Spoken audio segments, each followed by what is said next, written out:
next on the Santita Jackson Show is our Say What segment.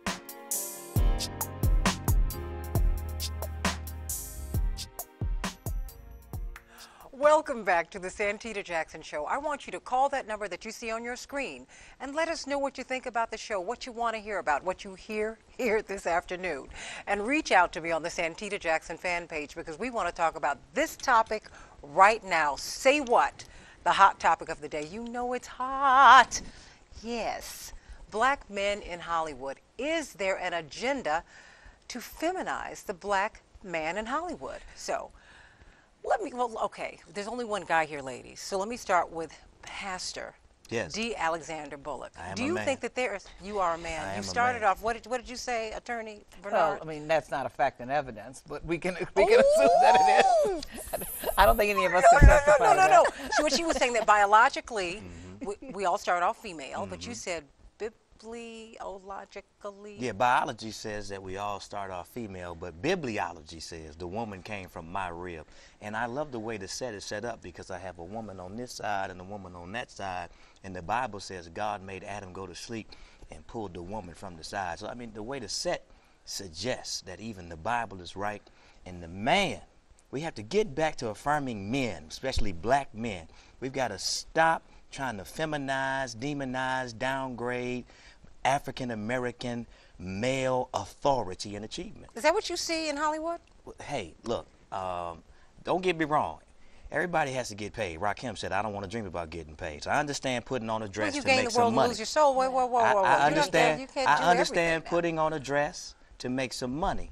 But we have to understand that those kinds of images do have an impact. And there are a lot of African-American males, I think, who watch what they see on movie screens and television screens and then maybe see an image that is not as affirming of masculinity, right? It's almost strange to see strong masculine men on TV. Well, before you disagree, Angela? I disagree. Pastor, certain people are saying that we see that today, but back in the day, we had Flip Wilson who did that. And the bottom line is this. In Hollywood, it's a choice. Yes, it's about that paycheck. It's about that almighty dollar. But you have to know who you are and whose you are. And once you start compromising yourself, the softest pillow is a clean conscience. So if you look at Denzel Washington, if you look at Forrest Whitaker, not all black males are choosing to do that. But Hollywood is enticing. It's a sexy town. But do you respect these men less because of the choice that they have made? Maybe they will say it's artistic license they've been taking. I don't disrespect these men. I think that we have the ability to choose, right? I mean, they obviously have chosen certain roles. Like Dave Chappelle, right? who said that he was someone came to him when he was on a movie set, and they kept offering him, I mean, from the writer to the producer to the executive producer, they kept saying to him, Attorney Bernard, I know you want to jump in here, and he said, each time he said no to the dress, not yes. Attorney Bernard, Linda. I disagree entirely. I mean, you don't think that there's an agenda? Absolutely, and I think to try to make this a black thing or a black male thing is inappropriate. No offense, Reverend Bullock. No, none taken. And the reason I say that is one of the biggest actors in Hollywood, certainly John Travolta, put on a dress. What was it? Dustin Hoffman won an Academy Award, and the guy with all the hair on, Mrs. Doubtfire, Robin Williams. Right. All of these guys did this. It's all about parody. It's all about comedy. And if you can't put on a dress, or I put on pants, and what's her name? The lady who played in the Follies, she won an Academy Award. I know what you're talking about. Yeah, her, because she dressed up as a man. She did. I mean, if we can't do this as part of acting, then what can we do? You're saying artistic choices. But let's look at white America versus black America, and you've named 3. Yes, that has happened, but I'm seeing more and more today. And so are you making that choice to be a star in Hollywood by dressing as a woman? Those are 3, but John Travolta already made it. Robin Williams had done Mork and Mindy, already made it. Going down the list, these people already made a name for themselves. I think with Dustin Hoffman, Kramer versus Kramer, he already made it in that. So, but I'm saying that people are choosing once they break in. Well, I'll tell you what my concern is. Okay. There is a study that shows that black boys at the age of 12 have to make a conscious decision as to whether they are going to be masculine or feminine. And when you leave the United States in particular, particularly when you're in a country where you don't know the language, you see the impact of images. You see the impact of music. You see the impact of arts that has now devolved into entertainment, if you will. Santita. And no, let me say this, you know, and these images will live forever. I understand that, but what you about to jump on me about? No, I wasn't about to jump on you. I was going to actually say that I agree with you. Dr. Naeem Akbar writes a great small book that everybody should read, Psychological Chains of Slavery. And he talks about how in the context of African American men in the history of America, what you have to understand is that there are a number of images, symbols, and practices that have been used over the history of slavery, segregation, and the fight for freedom to denigrate African American male power. What did may I just add to that, please? Yes, This guy says, what did Denzel Washington get? I want to add to his argument. What did Denzel Washington get the Academy Award for?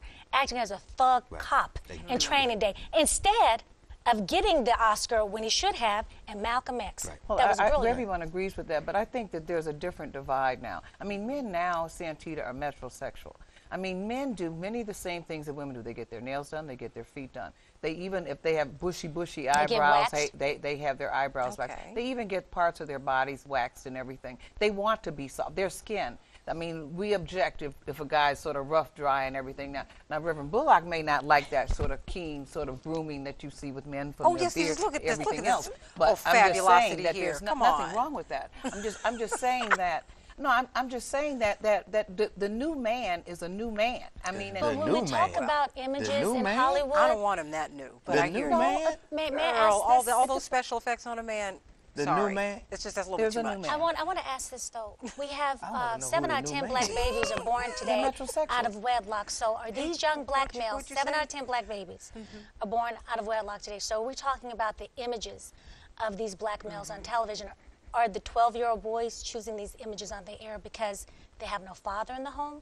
What do you think the challenge is there when you're saying in essence they choose to be masculine or feminine? You know, there's a Northwestern University. There's a Northwestern University study that came out several years ago that showed that in corporate America, black men who had softer features, who were clean shaven, moved up the ladder, and who were softer in their demeanor, moved Northwestern University, absolutely. And lighter complexion? Absolutely. You know, otherwise Barack Obama would never be president. First of all, even when you look at our president, Blondie, what? I got a lot of nerve, right? When our president fights back, what do they say? He can't fight back because he's going to be seen as an angry black man. So whenever you're tough, whenever you're strong, right? Whenever you're masculine as a black man, somehow you angry, somehow you uppity. But that's why I like Django. Because see, Django pulled the whip out, and he stood up. You know what my problem with that? And he said, I'm 1 in 10,000. No, but I'm willing to be a strong black man. He was a vengeful black man. See, that's what I'm saying. That's what I'm saying. He was strong. Jesus whipped him in the temple. You know what? Django whipped him in the big house. Let me tell you, you know what? Black men rise up. I thought that he and Sam Jackson's character were one and the same. You want to know why? No. Because they were the exceptional Negro. Django did not free Samuel Jackson he didn't free anybody. He didn't free. So you know what he would do when that first scene when they had him trotting out in chains, and he was looking around and they freed him. He looked at his people and went, "Okay, I'm free. See ya." And every time he had an opportunity to free somebody, he freed no one. And that's right. Let that tongue cleave to the roof of your mouth. No, you know it's he freed Broomhill. The Broomhill that symbolically represents his people. Well, no, just his woman. His woman. The man asked him, "Oh, you're married? Do you believe in marriage?" "I do." "Why don't you say it's illegal for us to be married?" Don't get me started. All I'm saying that's is another that strong segment. Sylvia, black where's my men producer? Are always characterized as being angry. Which Woodrow Wilson, excuse me, Woodrow Wilson did that as a movie premiere in the White House. That's in my book, Bamboozle. Birth of a Nation. Absolutely. Woodrow Wilson, a Democratic president, he did a premiere of that movie in his White House. Well, I'm an independent, so I am not worried about this threatening talk from the Republican on the panel. I'm conservative. Conservative. And wait a minute. And this is my friend. Yes. But let's get back to President Obama being light-complected. And I've heard folks say because he's half white and half black, that it's okay that he's not all black. I've even heard people say that. Wait a minute, what happened to the one drop rule? What is, do you know, but that's another segment. But the other reason is that he doesn't have a problem with that. A girl, I have a problem with that. Look, what's the problem with the black blood? Because that's all they're talking about. He doesn't speak with the black syntax. Yes, he does. No, when he wants to. Oh, not really. He does. He always sound. It's not African American urban. But you know what? No, that's the only black voice. It's not African American urban. Let us get back to the point. Midwest. Well, wait a minute now, because we brought up the Northwestern University study. Right. Yes. He's lighter That's complected. right. He's clean shaven. Right. I need to see that He's study. acceptable. I'm going to He has send no it to you, facial and hair. I'm going to post it on the Santita Jackson fan page. Please. Because I thought it was very interesting that they would put in a study what we all, in fact, know to be true. That's right. But don't we even have that amongst our own race? That's what we all. But you know, we've adjusted. NAACP president. A paperback. What do the NAACP presidents look like? Well, you know what? They look. Stop it! I mean, Now hold it. Adam Clayton Powell. But no, what did he and look like? no one fought more for black people. Stop it now. Than her father and then her family. All I'm saying is that when you look at black leadership, even when you look at leadership in the African American community, they tend to be tall and lighter skin. I think you are hating. No, you need to look at the Black Caucus. That is not true. Man, really? Look at Seriously? Greg Meeks. I can go down the list of brothers on Capitol Hill that look like brothers. We're going to talk about that another time. I'm just talking about the symbolism. So whether it's an actor in Hollywood, whether it's Forrest a Whitaker political doesn't look like leader. Obama. Well, you know what? Doesn't Okay, he now wanna- let me bring Linda back in so I can bring a little good sense to the two of you who are not well. I think Because she's talking about artists, because she represents artists too.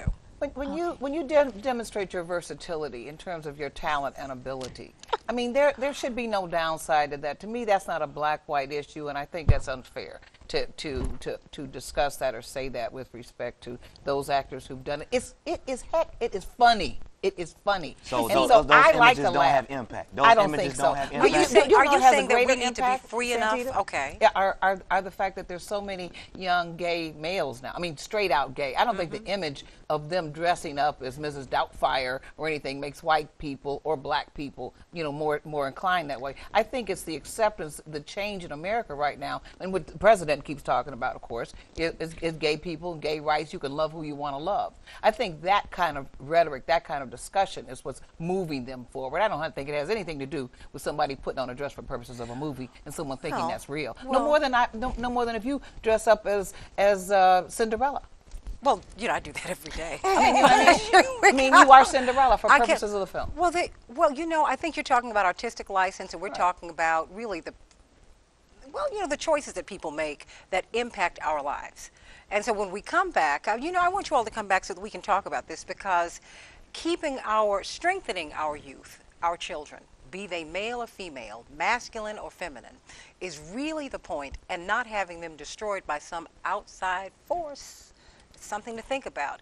Respond to me on Facebook on the Santita Jackson fan page, and then also go to the number. Right now, we want to know what you think about this. Do you think that there is an agenda to feminize the black male? Or keep the black woman alone? Sylvia, I think I feel another segment another time. I'll be back with more in a moment. Being your best self.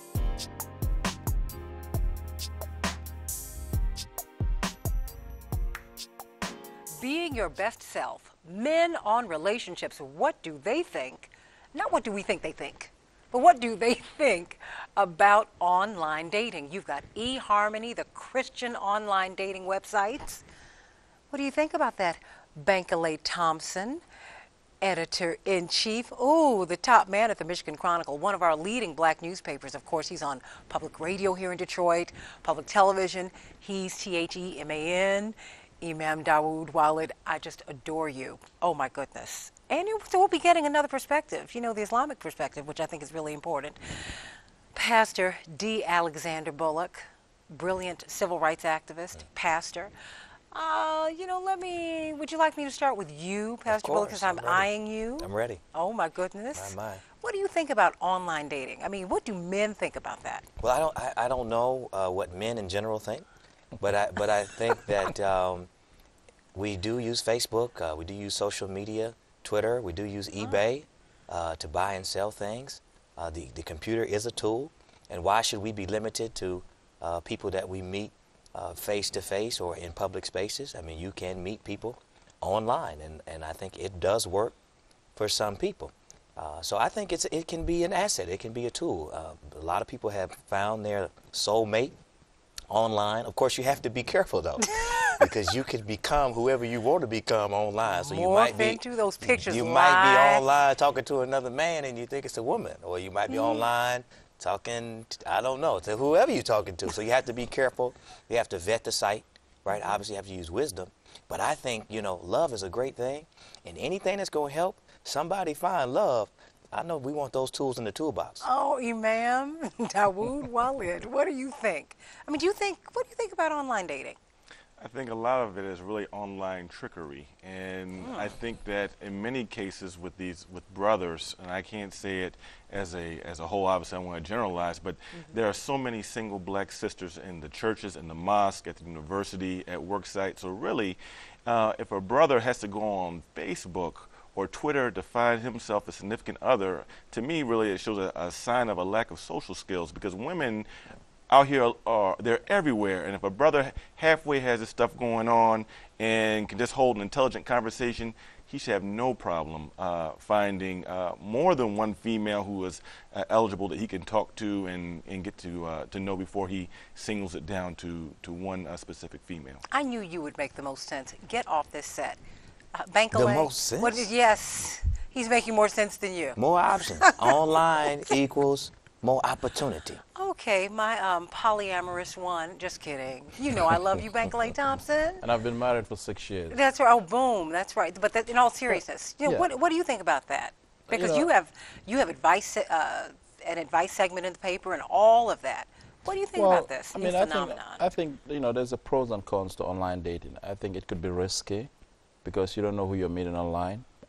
Personalities. We've seen instances of serial killers that have appeared online, showed up at people's houses, and basically shot, the people that they were talking to online. We've seen, there's a recent study that came out about, the impact of Facebook, how marriages are now being broken because of Facebook, because, exes are now meeting each other on Facebook and so forth, so they're reconnecting.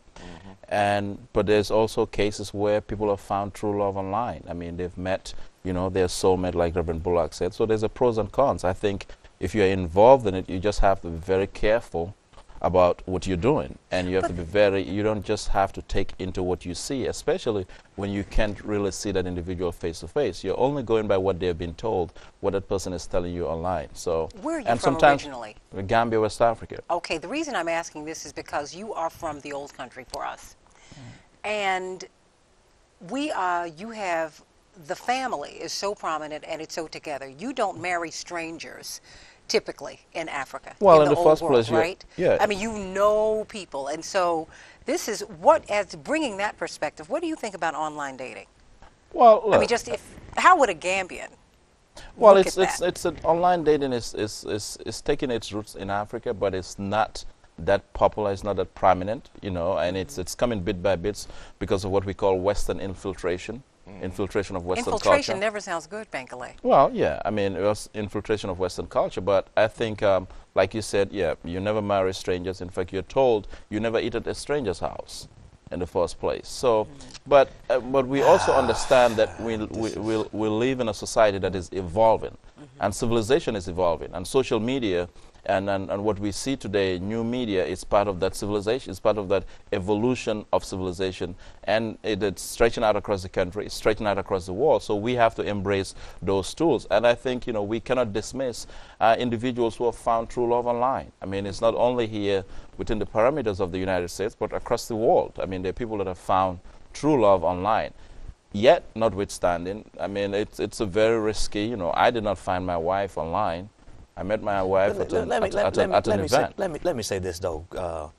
Online or in person, I mean, when you meet somebody in person, you're not meeting the real them. You're still meeting their representative. Oh, look, I wake up looking like this. What are you talking about? You see what they look like, but in terms of who they are. Caked up when you got on I the didn't set call today. you caked up. Don't say that. I mean, like when you meet people, you meet their representative. That's it takes right. time to get to know who they are. So whether the initial contact is online or in person, you're not meeting them. That's one thing. Two, we're not courting anymore. We're shopping. I mean, so that changes the whole nature of the game. Not only that, we don't even have chaperones anymore, and that's part of the thing that so many relationships and marriages are breaking up, because those things that used to work for us as black folk, and this is part of the Islamic culture, is that we've gotten away from these things and we have more failed relationships because we don't have any people who are part of the family and friends who are nurturing the relationship. Chaperones. So we don't have any chaperones. What would chaperones do? Chaperones, for instance, would do is that if you have a male and female who are meeting and they're getting to know each other, there's someone who's sitting there who's helping to oversee the situation, so that, like, for instance, Bankole mentioned there's people online who go meet someone out of the blue and commit sexual abuse on them, kill people, harm people. I mean, that's just an extreme example. But even as far as the whole relationship process, so that if a brother's going to a sister and meeting up with her, he knows that he can't just do her any old kind of way, because daddy or uncle or brother sitting right there saying, you know, if you do the wrong thing, then, you know, you might have to pay some consequences. Well, traditionally, I think, if, you know, if whoever you're dating or whoever you plan to marry has to be vetted by somebody in your family, by a cousin, by a brother, or, you know, has to be brought in and be vetted. You're right. I mean, all of that is changing because we're shopping, not courting. So do you think that we need to move back to courting? No, I think that where shopping is in full swing, just be a smart consumer. What do you think about online dating? Call me on the line on the number that you see right now. You heard what men have to say. So often as women, we say what we think men think. But we've heard from some guys, and I want to hear from the men in the audience too. Let's talk about online dating. Let's talk about getting some good, solid relationships so that we can have some good, solid marriages and good, solid families and a great society. I'll be back in a minute. Here's Santita's Up Close with a one-on-one interview.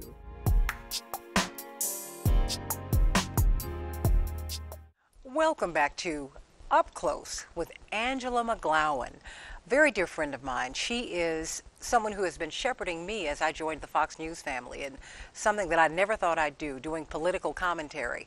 Even though, coming from the Jackson family, Reverend Jesse Jackson is my dad, former Congressman Jesse Jackson Jr. is my brother, and my mother, Mrs. Jackson, has very strong opinions.